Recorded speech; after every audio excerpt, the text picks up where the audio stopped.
katika miaka mitano ijayo tutaanza utekelezaji wa mradi wa kimkakati ule niliosema wa reli ya viwango vya kisasa kuja Mtwara kwenda Mbamba Bay mpaka kule Mchuchuma na Liganga kule Ruvuma. Mradi huu ni imani yetu kwamba unakuja kufungua sio tu Mtwara bali ukanda wote huu wa kusini. Sasa tuendelee kuomba Mungu atufungulie milango na tuone fedha hii tutaitoa wapi ya kuja kufanyia hilo. Wote tuombe kwa pamoja.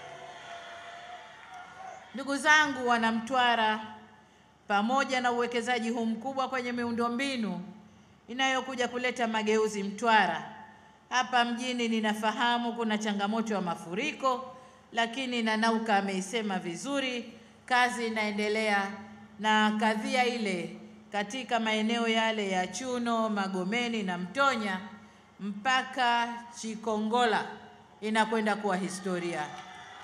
Mafuriko yale yanakwenda kuondoka.